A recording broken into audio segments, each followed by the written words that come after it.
Graça e paz. E eu queria já, de antemão, convidar vocês a abrir a Bíblia de vocês em Mateus, capítulo 4, versículo 17. É o versículo que nós vamos utilizar como base desse sermão, cujo tema é o reino entre nós. O texto bíblico, o versículo 17, diz o seguinte: arrependei-vos, porque está próximo o reino dos céus.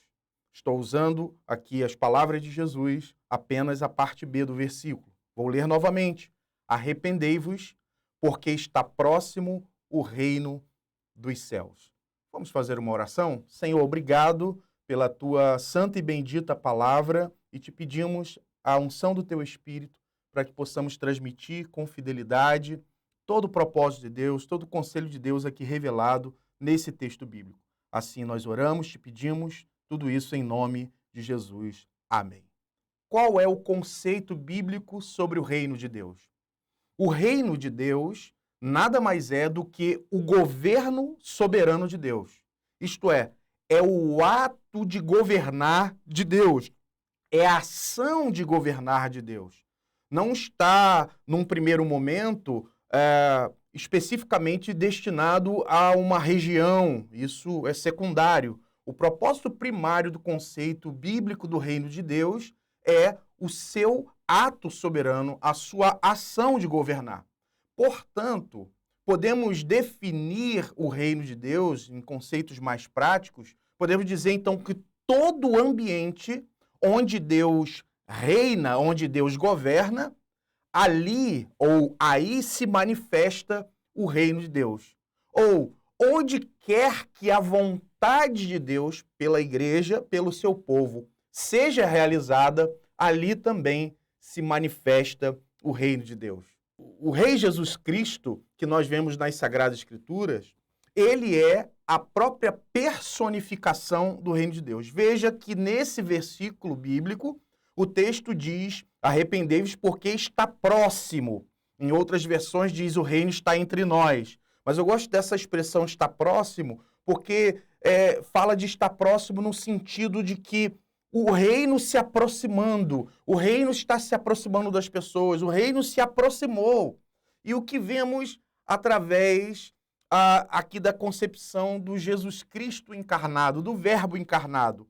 O rei, o governo soberano de Deus, o rei desceu para governar. O reino de Deus está próximo porque Jesus se aproximou. Jesus é a personificação do reino de Deus. Ele governa sobre tudo, sobre todos, e ele mostrou a sua face nessa terra ao encarnar de maneira sobrenatural. Esse reino, portanto, de Jesus se manifesta no mundo de maneira concreta, através de sinais concretos. Por isso que o reino de Deus ele também é um poder dinâmico. O poder dinâmico onde os cegos veem, os coxos andam, os surdos ouvem, o evangelho é pregado aos pobres, a todas as pessoas, e nesse dinamismo do impacto e da transformação do reino de Jesus Cristo. Por isso, por onde Jesus passava, e a gente percebe aqui nessa perícope, percebe aqui nesse texto bíblico, ele deixava o seu rastro de transformação, sinalizando esse reino de amor e um reino de justiça. E mais do que isso, ele revela a abrangência de um reino que vai para além da esfera religiosa, ultrapassa todas as barreiras, todas as muralhas e vai para além da dimensão que a gente chama de espiritual, mas alcança a dimensão política, econômica, social, humano em toda a sua integralidade. E esses valores são perceptíveis na vida e ministério de Jesus. Nesse texto específico, se você pegar os versículos um pouquinho, os anteriores e os posteriores, a gente vê Jesus se apresentando como o reino próximo, a personificação do reino, e ele coloca algumas condições para que o seu povo, para que as pessoas pudessem, então, participar ativamente desse reino. Assim também, nesse texto, a gente percebe um impacto específico do reino de Deus no mundo, no tempo de Jesus. E como John Stott, ele afirma que Jesus ele fez de sua missão um modelo um exemplo para a nossa missão, porque reino de Deus e missão estão intimamente interligados, interrelacionados. Então nós somos desafiados nesse tempo a sermos representantes aqui na terra desse reino. A igreja não é o reino de Deus. Houve uma discussão ao longo da história de que a igreja era o reino de Deus. Não, a igreja não é o reino, mas ela é a representação do reino aqui na terra, para levar os valores ou sinalizar os valores históricos e concretos desse reino aqui e agora no mundo de maneira abrangente. Então o que devemos fazer é seguir as pisadas do nosso mestre, do nosso rei que governa e fazer a sua vontade. Dessa forma, nesse texto, nessa perícope, nessa passagem, nós podemos constatar que a igreja, essa seria a minha proposição para vocês, de que a igreja ela é chamada por Deus para representar a Deus, ou representar o reino de Deus na terra, ou o reino de Deus no mundo. Que privilégio, mas ao mesmo tempo, que responsabilidade. Representar o reino, representar a Deus no mundo. Mas a pergunta que não quer calar: como a igreja, como o seu povo pode representar a Deus no mundo, ou pode representar esse reino no mundo? Então, a partir dessa passagem, alguns trechos dessa passagem, alguns versículos, eu quero apresentar aqui 3 condições básicas e essenciais para que a igreja possa, então, para que o seu povo possa representar o reino de Deus na terra. Em primeiro lugar, a primeira condição para a igreja representar o reino é entrar no reino.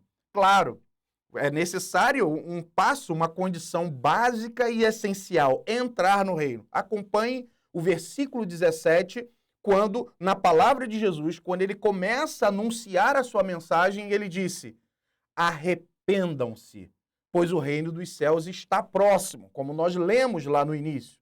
Então Jesus aproxima o reino, porque ele é governante de Deus que desce para reinar.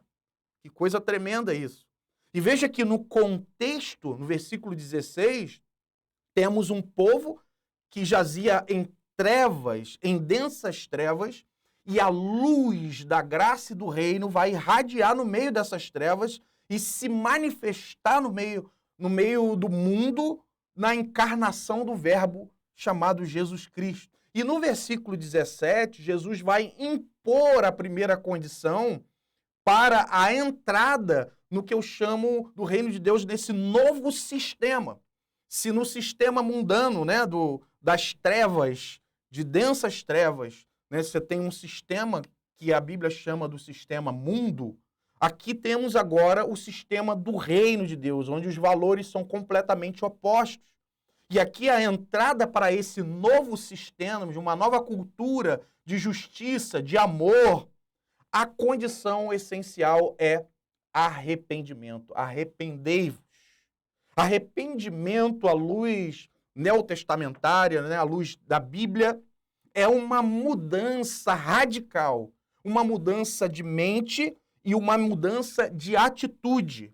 É ir na contramão. É uma mudança do que eu chamo de cosmovisão. O que é cosmovisão? A visão de mundo, o sistema de crença. É a alteração das lentes pelas quais nós olhamos, interpretamos e agimos do mundo.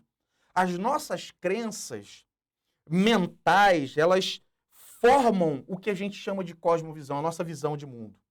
E você pode ter uma crença baseado na cultura que você herdou dos seus pais, na educação, e essa cosmovisão, essas crenças podem estar completamente contrárias a esse novo sistema do reino de Deus.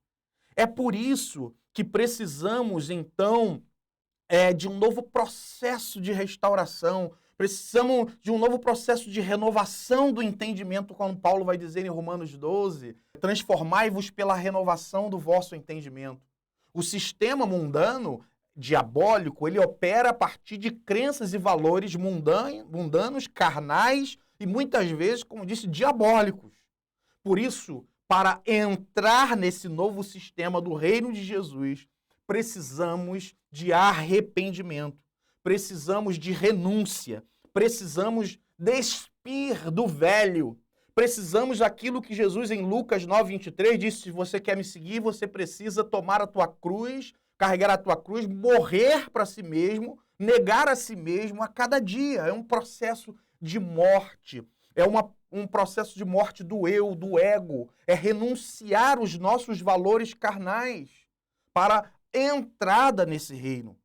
Foi o que Jesus falou para aquele religioso Nicodemos em João capítulo 3. Ele quis mostrar para Nicodemos, que era um mestre em Israel, que era uma pessoa importante da religiosidade do seu tempo, e Jesus disse: Nicodemos, é necessário nascer de novo. É necessário nascer de Deus, é necessário nascer do alto. Se você quer entrar no reino de Deus, Nicodemos, você precisa nascer do Espírito. Essa é a condição. É rendição total. É se despir da sua religiosidade para que você possa, de fato, entrar no reino de Deus e aqui absorver os valores desse reino. Talvez um dos maiores privilégios do mundo, e falo isso, claro, de experiência, é você poder representar, ser um embaixador, como Paulo vai dizer, do reino de Deus. Mas ser um embaixador do reino de Deus é ser um representante de Deus aqui no mundo. Só é possível quando morremos para nós mesmos. Então, quero convidar você que quer viver uma aventura, porque isso sim, fazer parte e representar Deus no mundo é uma aventura sem igual, maravilhosa. Claro, de muitas lutas, de muitas batalhas, mas de muitas conquistas, de muitas vitórias, de muita alegria, de paz no Espírito Santo. Mas se você quer viver essa aventura do reino, entrar no reino, o convite que eu lhe faço é: morra, se desglorifique, se esvazie, tome a cruz que é um instrumento de morte, a morte do ego, a morte da vontade. Somente dessa forma, somente através de um arrependimento, de uma mudança de mente, uma mudança de atitude, podemos então entrar na dinâmica do reino de Deus. E digo, entrar no reino de Deus não apenas na dimensão de ir para o céu, mas entrar no reino de Deus, entrar no reino dos céus, significa entrar na dinâmica de vida abundante desse novo sistema. Então, convite mais uma vez: renda-se, se arrependa dos seus pecados e se alinhe à vontade daquele que é soberano e que governa sobre tudo e sobre todos. Segundo lugar, a segunda condição para a igreja representar o reino de Deus na terra é seguir o modelo do reino. Então, a primeira, o arrependimento. Segundo, seguir o modelo do reino. No versículo 19, o texto disse, Jesus lhes disse para os seus seguidores, para aquelas pessoas que estavam acompanhando, disse: sigam-me e eu os farei de vocês pescadores de pessoas, pescadores de gente. Jesus, então, não só coloca a condição para entrar no reino dinâmico, mas ele também coloca a condição para atuar no reino, para a atuação do seu povo nesse reino de amor. E qual era essa condição para a atuação do seu povo no reino? Seguir, imitar a Jesus. Jesus apresenta, então, 3 aspectos dessa vocação, desse chamado para o seu povo, para atuar no reino. Ele disse: seguir os seus passos, em primeiro lugar, sigam-me. Depois, que isso significa imitar todos os passos de Jesus. Ele é o nosso paradigma, ele é o nosso modelo, ele é o nosso exemplo. Devemos olhar para Jesus, autor e consumador da nossa fé. Não devemos olhar para nenhuma personalidade ao nosso redor, mas o nosso exemplo supremo é o Rei, é Jesus Cristo, o Rei dos Reis, Senhor dos Senhores. É ele é o paradigma. Então, imitar ele em tudo, os nossos atos, as nossas atitudes, o caráter, tudo precisa espelhar a glória de Deus. Segundo, ele está dizendo aqui, sigam-me e eu farei de vocês. Eu farei de vocês significa que Jesus tem o controle da nossa habilitação, do nosso treinamento. É Ele que forja o nosso caráter, é Ele que forja as nossas habilidades para a atuação nesse reino. Porque Ele está dizendo, eu os farei. Se você me seguir, se você me imitar, pode ter certeza que nesse processo o Espírito Santo vai forjando o seu caráter, os seus passos, e eu os farei. Farei o quê? Pescadores de homens. Eu farei com que vocês sejam atuantes. É o terceiro aspecto, um chamado para anunciar o reino, para representar o reino, para influenciar pessoas, transformar, participar daquilo que Deus está fazendo no mundo. Que coisa tremenda e maravilhosa. E agora, essa tarefa é para toda a igreja. Não é apenas para missionários comissionados transculturais, não é apenas para os pastores e líderes, é para toda a igreja, para todo discípulo, porque Jesus disse para todos os seus discípulos, vão e façam discípulos de todas as nações. Ele disse em Marcos 16:15, pregue o evangelho a toda criatura. Então, se você experimentou o processo de morte e passa a seguir a Jesus nesse modelo dinâmico, seguindo ele pelo caminho, você certamente será ali um imitador e fará a diferença nesse mundo. Eu gosto muito daquele texto de 1 João 2,6, que diz, aquele que diz estar nele, em Jesus, deve andar como ele andou. Isto é, todos nós somos chamados para imitá-lo, para seguir as suas pisadas. E, portanto, somos vocacionados, somos chamados para anunciar as virtudes daquele que nos chamou das trevas para a sua maravilhosa luz, como diz Pedro, 1 Pedro 2,9. Ele nos resgatou, nós somos uma igreja, o povo missionário que representa o reino de Deus, embaixadores do reino de Deus para proclamar essas virtudes. Dessa forma, o rei dita as regras e nós apenas seguimos em obediência. Quando falo de seguimos em obediência, eu lembro da missionária Sophia Miller, que foi pioneira na década de 50 entre os indígenas no Brasil. Na década de 90 foi feita uma entrevista de uma revista cristã e perguntaram a Sophia Miller, que trabalhou muito, foi pioneira, plantou muitas igrejas, evangelizou muito, traduziu a Bíblia nos dialetos. É um fenômeno. E perguntou, a primeira pergunta foi, como se deu o seu chamado, Sofia? E ela disse, para surpresa de todos, esperavam que ela dissesse, olha, eu vi uma sarça como Moisés e a voz de Deus me dizendo, Sofia, eu quero que você vá lá para os indígenas, lá da tribo, tal. Não, nada disso. Sofia, então, para surpresa de todos, responde e diz o seguinte, eu jamais tive um chamado, eu apenas li uma ordem e a obedeci. E a ordem é, vão e façam discípulos de todas as nações. Vão e pregue o evangelho a toda criatura. Vão ser de minhas testemunhas, tanto em Judéia, Samaria, até os confins da terra. É apenas obedecer, imitar, seguir a Jesus. Ele nos forja no caminho e ele nos habilita, então, a influenciar pessoas, a transformar e trazer pessoas, mais pessoas, para o reino do seu amor, anunciar as virtudes daquele que nos chamou das trevas para a sua maravilhosa luz. Então, o que devemos fazer como povo de Deus?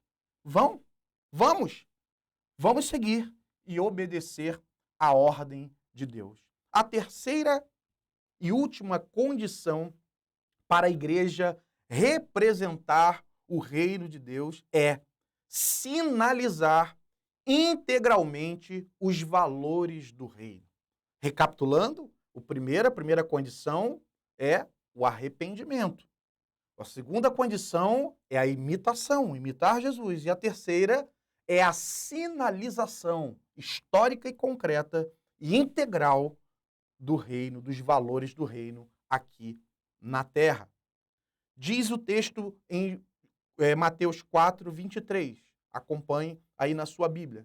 Diz que Jesus viajou por toda a região, estamos ainda no mesmo bloco ali de versículos, por toda a região da Galileia, estamos no início do ministério de Jesus, e ele, então, ensinando nas sinagogas, 3 coisas aqui importantes, ensinando nas sinagogas, anunciando as boas novas do reino e curando as pessoas de todo tipo de doenças. 3 coisas muito importantes que eu quero destacar dessa atividade do reino de Deus, dessa sinalização concreta, integrada de Jesus no mundo. As marcas de transformação de Jesus Cristo no mundo real e concreto. E a igreja, imitando Jesus, precisa também sinalizar de maneira concreta a dinâmica do reino em todos os lugares que passa. Então, quero gastar um pouco mais de tempo nessa parte, dar o meu testemunho, um pouco das coisas que vivenciei no meu ministério, para ilustrar esses 3 aspectos aqui dessa sinalização do reino. Primeiro, Jesus, que ele viajou por toda a região da Galileia, ensinando nas sinagogas. Jesus, ele era um mestre por excelência. E sabemos que a sinagoga, além de um lugar religioso, onde as pessoas estudavam ali a Torá, estudavam ali a Bíblia, o Antigo Testamento, era também um lugar onde crianças eram alfabetizadas, por exemplo. Era um lugar que extrapolava, ia para além das questões religiosas. A criança, ela, por exemplo, aprendia a ler e a escrever a partir da lei de Deus. Isso significa que no ensino de Jesus há um aspecto também, não só religioso, mas também social. Veja então que a sinalização do reino de Deus, a atividade do reino de Deus, atinge o aspecto religioso, mas atinge também o aspecto social. Também é uma sinalização de trazer justiça no meio do caos instalado na nossa sociedade. Jesus, além da sinagoga, Jesus também ensinava em lugares públicos, para que todos pudessem ouvir um mestre por excelência, porque isso não era qualquer pessoa que tinha acesso ao ensino de um rabino, por exemplo. Então Jesus vai democratizar a educação, ele vai aplicar a justiça do reino que abrange todas as esferas. E voltando para as palavras de John Stott, Jesus fez da sua missão um modelo para a nossa. O povo de Deus precisa também sinalizar historicamente, concretamente, o reino de Deus aqui, como representante, como embaixador do reino de Deus aqui na terra, na vida social, na vida religiosa, em todos os aspectos da sociedade. Eu lembro de algumas coisas dentro dessa esfera que realizei lá no meu ministério, no Complexo do Salgueiro, né, lá na Praia da Luz especificamente, onde nós tivemos diversos trabalhos de alfabetização de adultos, entendendo que a educação, ensinar aqueles adultos que não tiveram oportunidade de ler e escrever, é um aspecto de uma sinalização do reino de justiça e de amor. Eu lembro de um idoso que ele foi, certa vez, lá conversar comigo no gabinete, e ele foi reclamar porque uma financeira enganou ele, ele não sabia assinar, não sabia ler, e apresentou lá um contrato, e fizeram um contrato financeiro no nome dele sem saber. E ali foi debitando na conta dele. Ou seja, pessoas que não têm uma educação básica são enganadas. E isso é a injustiça do mundo, é o sistema mundano que opera, né, contrário aos valores. Quais são os valores do reino? Atuar de forma em que as pessoas possam ter dignidade. Atuar de maneira na educação, onde pessoas possam ser instruídas. Tirar aquelas pessoas da tirania dos homens maus. Simplesmente ensinando aqui a ler e escrever. Ler e escrever, ensinar a ler e escrever. Você que é uma educadora, um educador, ensinar a ler e escrever é um valor do reino de Deus. Porque o reino de Deus extrapola a esfera daquilo que muitas vezes nós limitamos, uma esfera que chamamos de espiritual, ela atinge a todos os pavimentos, em todas as áreas da sociedade. Constantemente as pessoas ali eram enganadas simplesmente por falta de instrução, e quando você instrui, você está trazendo a justiça do reino. Centenas de crianças ali na comunidade, onde nós nos debruçamos para também trazer reforço escolar para as crianças, né? Melhorando, claro, o índice de aproveitamento nas escolas, que a gente sabe lá por causa do domínio do tráfico, muitas crianças não tinham aula porque as escolas fechavam, né, por conta de operações policiais, e então nós tínhamos esse projeto onde, pulverizado no meio de toda aquela comunidade, onde centenas e centenas de crianças eram ali instruídas, eram então fortalecidas. Então, isso é muito interessante. Eu tenho um caso, e como é importante a gente trabalhar no reino de maneira integrada, e esse reino atinge, a maioria das crianças na comunidade tinha um péssimo aproveitamento escolar, devido a muitos fatores. Mas um desses fatores, olha um dado básico, a alimentação. Porque muitos saíam sem comer, né, para estudar. E lembro de um caso que a gente tinha uma escolinha de futebol e eu acompanhava uma pessoa, e eu lembro de uma criança que tinha um desempenho escolar muito ruim, e eu descobri porque ela ia para a escola 1h da tarde, né? Saía 11 horas da manhã, sem almoço, claro, e ela só comia alguma coisa quando chegava em casa depois das 18 horas. É claro que essa criança que sai dessa forma, e isso prejudica o seu aprendizado. Isso faz parte da educação. E agentes do reino de Deus estão preocupados em também trazer educação, né? Então, aspectos do reino de Deus que precisamos pensar. O Jesus que ensinava nas sinagogas, o Jesus que tinha um ministério de educação, de formação. Então, além da atuação lá na igreja, nós atuamos, lembro, juntamente com o pastor, onde foi muito interessante lá na comunidade, onde fazíamos palestras gratuitas lá no colégio estadual, lá no colégio do estado. A gente dava de palestras transversais, de temas transversais. Inevitavelmente, a gente não falava de religião, mas acabava a gente tendo uma proximidade com as famílias e ali apresentando o evangelho, uma coisa levando a outra. Porque aquelas famílias olhavam e viam assim, pessoas dando palestras gratuitas em nome ali da nossa instituição, e falou assim, por que essas pessoas estão se doando dessa forma, de maneira com excelência, para cuidar dos meus filhos, para dar uma boa formação aos meus filhos? E descobriam que éramos pastores cristãos, e isso aproximavam e levavam um novo relacionamento. Então, a importância da atividade do ensino nas sinagogas, que eu aplico a essa esfera. A segunda atividade do reino de Deus específica é a atividade da pregação do reino. Veja que Jesus pregando as boas novas do reino. Ele não só ensinava nas sinagogas dele, como também pregavam as boas novas do reino.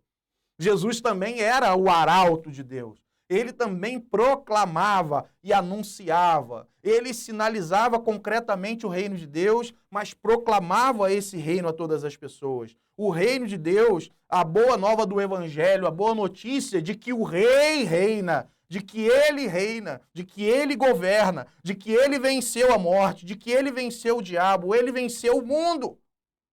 Veja que a palavra evangelium, né, que o evangelho não é um sistema de norma, o evangelho é o Cristo, é o próprio Cristo. Então o evangelho, as boas novas, o evangelho do reino significa, porque a palavra evangelho no sentido original, ela não foi cunhada de maneira religiosa, era utilizada para para o imperador quando conquistava uma província.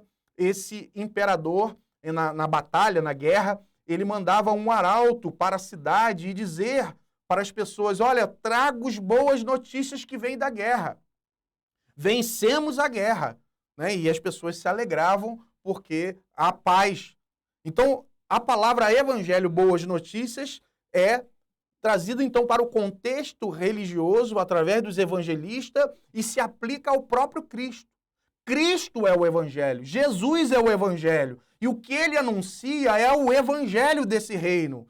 Ou seja, a boa notícia que vem da guerra. Jesus venceu a guerra. Jesus venceu o mundo. Jesus venceu o pecado. E ele anuncia para todos. Jesus é o arauto do reino de Deus, mas ele é a própria pessoa do reino. Ele é o próprio evangelho. Infelizmente, hoje há uma transferência de responsabilidade. Muitas vezes colocamos essa tarefa do anúncio e da proclamação para os pastores que pregam nas igrejas, ou para os missionários de carreira transculturais. E nos contentamos em orar e missões é orar e contribuir. E a gente esquece que o ir, que o falar e o fazer é o parte para toda a igreja. Devemos anunciar toda a igreja, do mais simples ao pastor. Todos nós precisamos estar comprometidos para anunciar e proclamar o reino de Deus. Como dizia Charles Spurgeon, todo cristão ou é um missionário ou é um impostor.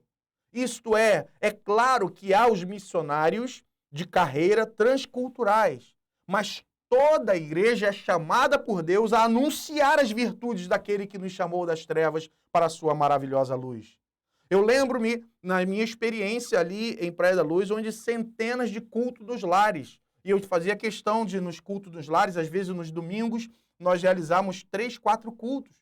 E eu fazia questão de pegar as pessoas comuns da igreja, levando para esses cultos e colocava ela para pregar, colocava elas para testemunhar e sempre utilizando o povo comum para falar, para anunciar, para testemunhar das grandezas de Deus. E após, a gente só tinha um culto na época, pela manhã, no domingo, e a gente fazia então toda a tarde esses cultos onde a gente discipulava, pregava e falava, e era uma bênção.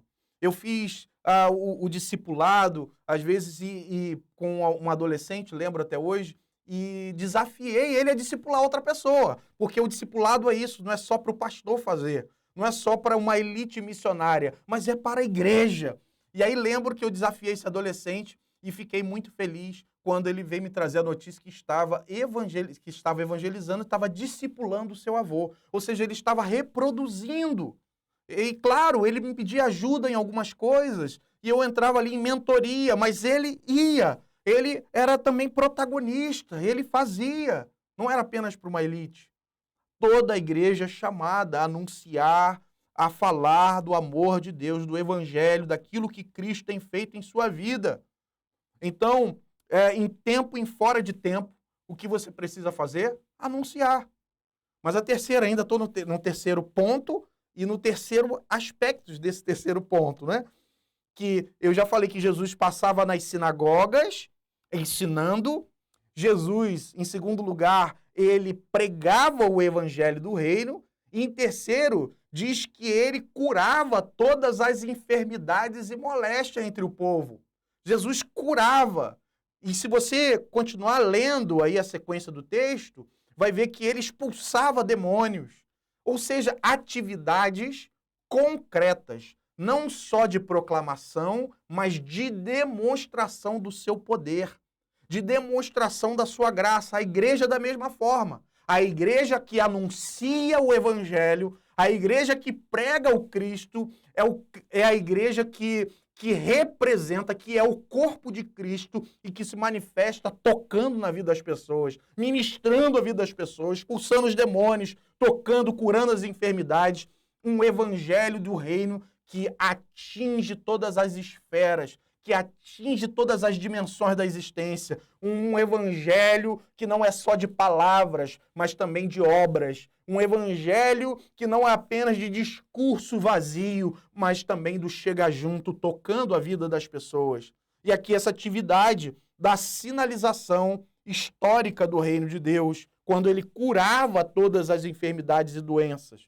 Agora, é interessante que a cura não tinha apenas um caráter de trazer o bem-estar para aquela pessoa. Tem muitas coisas por trás, dentro desse pano de fundo de uma cura que Jesus realizava. Até porque algum dia aquela pessoa certamente iria morrer de alguma doença, né, na vida. Todos nós vamos ter, se Jesus não voltar antes. Então, qual era essa representação do milagre, da cura, da manifestação ali poderosa de Cristo naquele contexto? Em primeiro lugar, a cura, ele tem um caráter pedagógico escatológico. O que eu quero dizer com isso? Pedagógico, estou dizendo que há um ensino. Quando Jesus curava, ele estava ensinando e apontando para uma realidade maior, mais ampla. Ou seja, é aquilo que os filósofos, os teólogos vão dizer o seguinte: o reino que já veio, mas que ainda vai vir. Mas como é isso? É a tensão entre o já e o ainda não. Ou seja, o que é o já? O reino de Deus já está entre nós, já chegou. E o reino de Deus, quando chega, promove cura. Aquela pessoa foi curada. Vamos pegar o exemplo de Lázaro, né? Vamos dar o exemplo Lázaro ali em João 11. O reino de Deus está entre nós, ele chegou. E já podemos ver os sinais de transformações. Lázaro ressuscitou. Que coisa tremenda. Porém, Lázaro, talvez depois de alguns anos, o que aconteceu com ele? Morreu. Então, para que serviu a ressurreição de Lázaro? Há um caráter pedagógico escatológico. É o já. Por que o já? O já porque a gente já viu o sinal do reino de Deus é agora, é hoje, é concreto, é histórico. Mas há um ainda não. O que é o ainda não? Ali está apontando que Lázaro veio a morrer novamente, mas que um dia, no futuro escatológico, onde em João, Apocalipse, né, João escrevendo Apocalipse 21, ele vai dizer, onde não haverá mais morte, nem choro, Deus enxugará dos nossos olhos toda lágrima. Então, a cura está apontando para o final.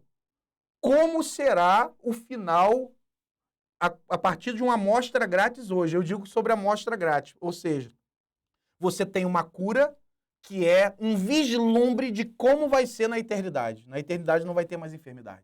E você já pode sentir, você já pode perceber, você já pode experimentar um pouco do que vai ser na eternidade, nos céus, aqui e agora. Então a cura aponta para o futuro de Deus. É a antecipação do fim.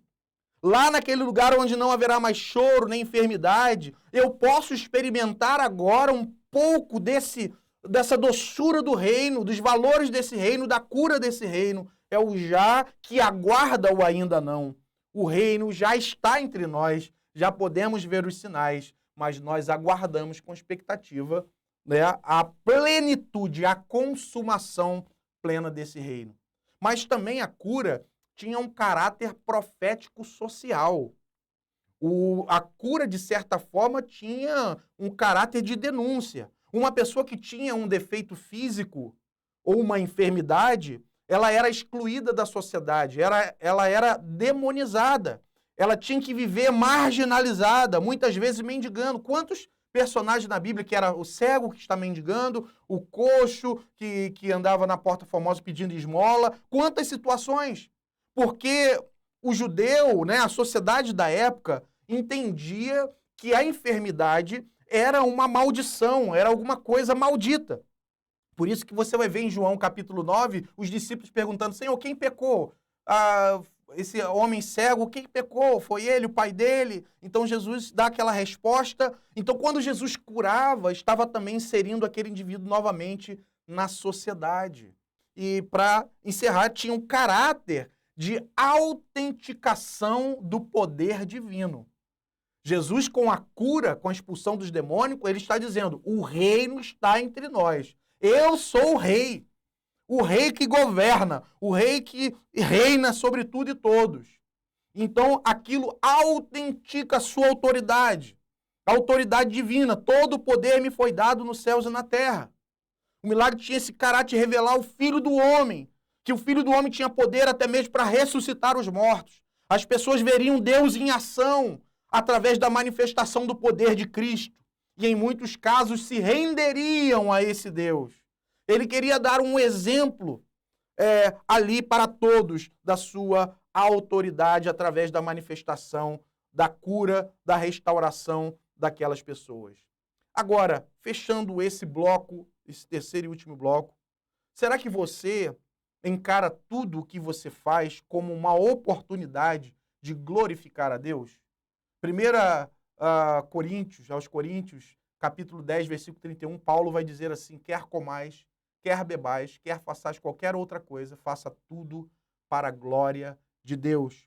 Colossenses capítulo 3, versículo 17, Paulo vai dizer também: tudo o que fizerem, seja em palavras ou em ação, façam-no em nome do Senhor Jesus, dando por meio dele graças a Deus. Será que você faz isso no trabalho, no colégio, em casa, na caminhada, na vizinhança, em todas as áreas? Será que você sinaliza o reino de Deus lá na sua escola, na educação, através de ensinar alguém a ler, ensinar alguém a fazer um exercício? Será que você manifesta o poder de Deus orando com alguém que está enfermo? Será que você sinaliza o reino de Deus dando o testemunho do evangelho de Cristo Jesus para as pessoas ao seu redor? O que você faz na sua vida? Não pode haver nenhum aspecto da sua vida de um cidadão do reino que possa ser considerado como secular. Ele precisa santificar o comum e ter em todos os aspectos da sua vida ali o reino de Deus, ser um embaixador do reino de Deus aqui na terra. O desafio é grande. Encerro essa palavra para vocês, amada igreja, amado povo de Deus, a proclamar as virtudes daquele que nos chamou das trevas para a sua maravilhosa luz. É necessário de homens e mulheres que se coloquem à disposição para servir na obra de Deus, na obra missionária, sinalizando o reino de Deus, de justiça, de igualdade. O que precisamos é, assim como Hudson Taylor recrutava, é interessante que foi um grande missionário na China, no interior da China, e como ele recrutava, quando foram perguntar a ele como ele conseguia recrutar tantos obreiros para trabalhar no reino de Deus, para trabalhar naquela seara, e ele respondia, primeiro, oração, porque Jesus disse, rogai ao Senhor da seara para que envie trabalhadores para a sua seara. Em segundo lugar, ele dizia, saturação da palavra, porque saturando as pessoas com a palavra de Deus, elas não terão mais desculpas para dizer que não vão servir a Deus. Então, movidos pela oração e pela palavra que foi anunciada para você, que hoje, você e eu, todos nós, venhamos a encarar isso, a entender isso, a trabalhar na causa do reino de Deus aqui no mundo. Um mundo caótico, um mundo no caos, onde você e eu podemos representar esse reino de justiça, de amor, de igualdade aqui na terra. Então que você, igreja, seja esse trabalhador, seja esse servo dedicado para que a causa do reino avance aqui nos dias de hoje. Que Deus te abençoe rica e abundantemente. Amém.